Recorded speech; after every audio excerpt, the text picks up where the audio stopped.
Bonjour tout le monde, bienvenue au premier live d'Immigration SCAT. Donc, je m'appelle Mélanie Scatolin, je suis consultante réglementée en immigration canadienne et présidente d'Immigration SCAT.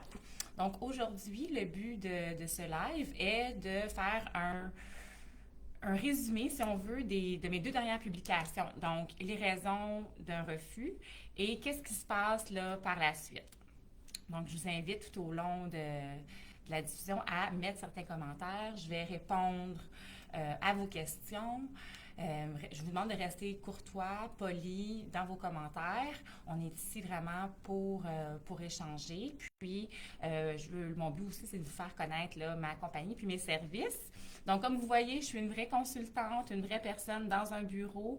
Mon bureau se situe à Longueuil, sur la rive sud de Montréal. Puis, j'ai mon permis de pratique délivré par le Collège des consultants en immigration, qui est notre ordre professionnel.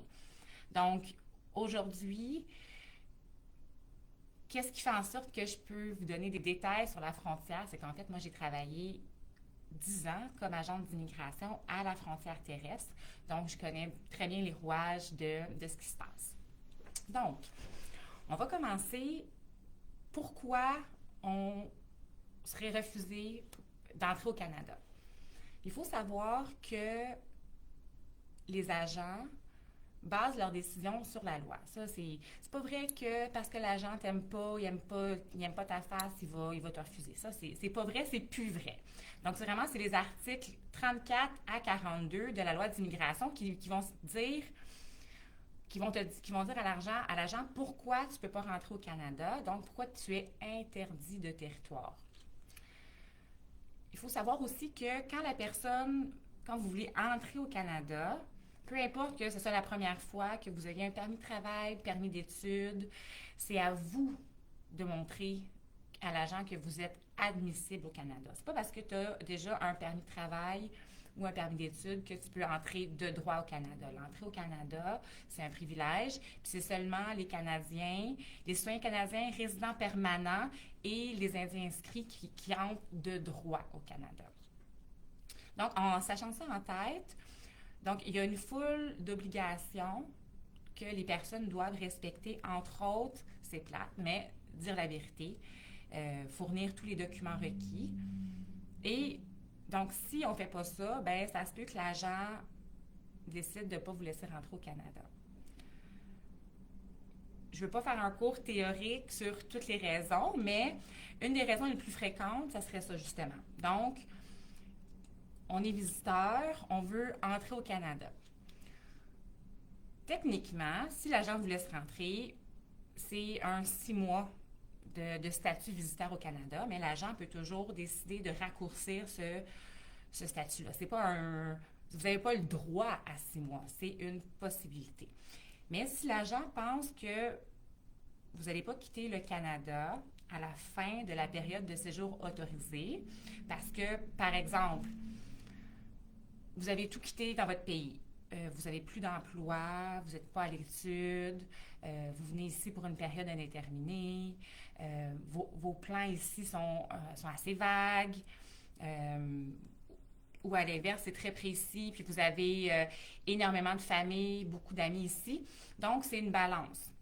Donc, l'agent d'immigration va prendre sa décision basée sur une balance, puis là, la balance penche d'un côté. Là, ça penche du côté que c'est probable que tu ne quitteras pas le Canada. Donc, ça, c'est une raison pourquoi l'entrée pourrait être refusée. Ou aussi, tu viens travailler, tu viens étudier, tu n'as pas les documents requis. Donc, ça, c'est une autre raison. Ou, à l'inverse, tu dis que tu viens comme visiteur, l'agent fait des vérifications. Ça peut inclure fouille de véhicule, fouille de bagages aussi. Il faut faire attention à ce qu'on apporte avec nous parce que l'agent d'immigration peut fouiller les bagages, peut fouiller le téléphone, peut regarder les courriels. Donc, si vous avez avec vous votre CV, une preuve comme quoi vous allez passer des entrevues au Canada, que vous avez laissé une trace comme ça que vous venez chercher du travail, mais qu'au départ, vous dites « Ah, je m'en viens juste comme visiteur », ça, c'est une autre raison aussi pourquoi l'agent pourrait vous refuser l'entrée. Une autre raison qu'on voit aussi, c'est ce qu'on appelle les fausses déclarations. un misrep. Ça peut se produire à différents niveaux. Ça peut être même, vous avez déclaré quelque chose dans votre demande de visa, vous arrivez à la frontière, l'histoire change ou l'agent se rend compte que vous avez fourni des faux documents dans votre demande de visa, mais ça, c'est une fausse déclaration. Ça fait que si vous avez dit la vérité dans votre demande pour votre visa, le visa aurait été refusé. Donc, ça l'a fait une erreur dans l'application de la loi. Vous mentez, ça aussi, c'est une fausse déclaration. Donc, il faut vraiment faire attention. Et finalement, il y a aussi, souvent, ce qui se passe, c'est la criminalité. Donc, si vous avez un casier criminel dans votre pays, ça se peut que vous soyez interdit de territoire au Canada. Je ne vais pas rentrer dans les détails de la criminalité parce que c'est très pointilleux. Ce que je peux dire, c'est que le Canada n'a pas accès à tous les systèmes judiciaires du monde. Donc, il faut garder ça en tête. C'est pas parce que vous êtes fait arrêter dans votre pays que nécessairement le Canada le sait, puis que ça va vous rendre interdit de territoire. Bon, on a ça en tête maintenant. Il se passe que, par exemple, vous dites que vous venez comme visiteur, mais l'agent trouve que, bon, ben vous allez venir finalement, vous voulez travailler au Canada. Donc, il décide aujourd'hui, bon, ben John, tu ne peux pas rentrer au Canada. Qu'est-ce qui se passe après? Qu'est-ce que l'agent va faire? Ce que je conseille tout le temps à tous mes clients puis à tout le monde, c'est d'avoir une preuve écrite. L'agent a plein de possibilités, mais il peut décider, par exemple, de vous autoriser à quitter. Vous autoriser à quitter, ça va quand même vous faire popper dans le système. Donc, si vous revenez au Canada par la suite, vous allez être référé au secondaire de l'immigration avec un agent parce qu'il va avoir un refus antérieur. C'est un refus antérieur, ça. Mais c'est juste un papier que l'agent va vous donner. Et vous n'avez pas la preuve écrite de pourquoi. C'est quoi les raisons écrites de pourquoi j'ai été refusée. Donc, peu importe si c'est pour n'importe quelle raison, c'est toujours bon d'avoir les raisons, les motifs du refus. Puis ce papier-là, donc une autorisation de quitter ou une AQ, comme on dit dans le jargon, c'est juste un papier. Moi, ce que je conseille tout le temps, c'est, ça peut faire peur, mais vous pouvez refuser l'autorisation de quitter. C'est pas parce que l'agent veut faire ça que vous êtes obligé de le signer, que vous êtes obligé d'accepter. Ce que je recommande souvent, c'est un rapport 44. Le vrai nom, c'est un rapport d'interdiction de territoire selon l'article 44 de la loi. Ça fait bien peur, là, mais c'est juste un papier écrit qui dit sous quel article de loi l'agent a pris sa décision et pour quelle raison. Donc, il va établir les faits. Donc, ça, c'est important parce que là, vous allez repartir avec ça, puis vous allez savoir la prochaine fois. Là, aujourd'hui, je n'ai pas pu rentrer pour X, Y raison. Si je veux rentrer dans le futur, mais au moins, vous avez ce papier-là qui démontre toutes les raisons. Comme j'ai dit dans ma dernière publication, ce rapport-là, en fait, c'est fait par un agent, mais en bout de ligne, c'est un autre agent qui va prendre la décision, qu'on appelle le délégué du ministre, le DM dans le jargon. C'est le DM en bout de ligne qui va prendre la décision. Il peut dire, bon, ben je t'autorise à quitter pareil, mais au moins, vous allez avoir la preuve papier. Qu'est-ce que je dois faire dans le futur pour revenir au Canada? Est-ce que, si c'est de la criminalité, est-ce que j'ai besoin d'une réadaptation? Un autre document? Pourquoi? Qu'est-ce qui se passe? Et il y a certaines fois que vous pouvez essayer de revenir le lendemain matin au Canada. Parce que si l'agent pense que vous n'allez pas quitter aujourd'hui, ça ne veut pas dire que les autres agents que vous allez voir vont avoir la même décision.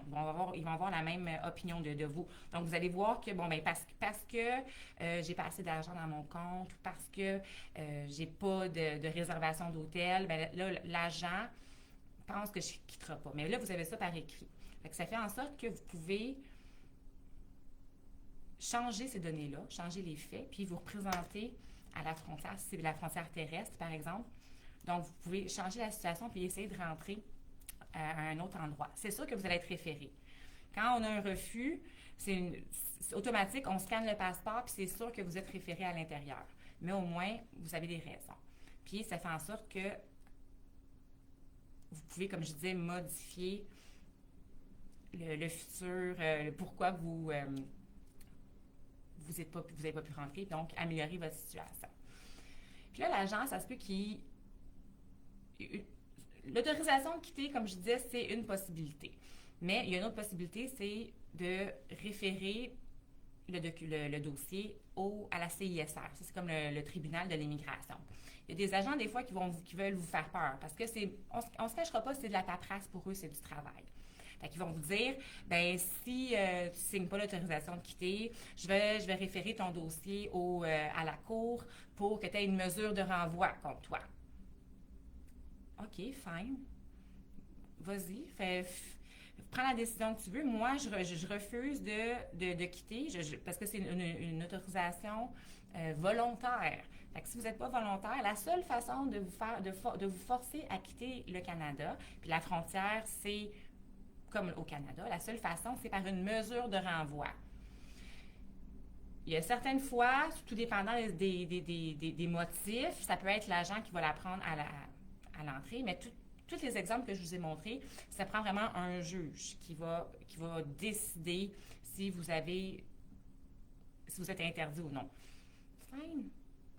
Envoie mon dossier devant le juge. Puis, rendu là,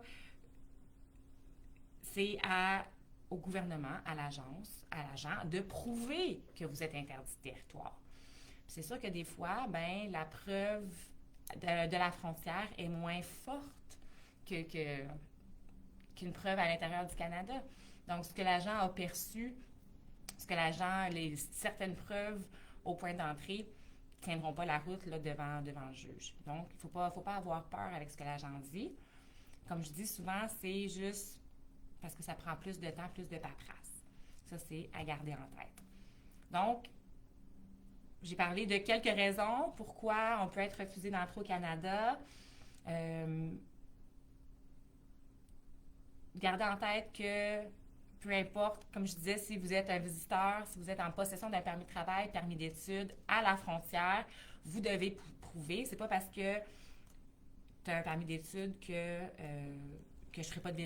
l'agent ne fera pas de vérification sur toi. Donc, peu importe ce qui se passe, gardez toujours les papiers. Consultez un avocat ou un consultant en immigration si vous avez des questions sur votre admissibilité au Canada, s'il y a eu quelque chose. Donc, pour mon premier live, je voulais faire ça court.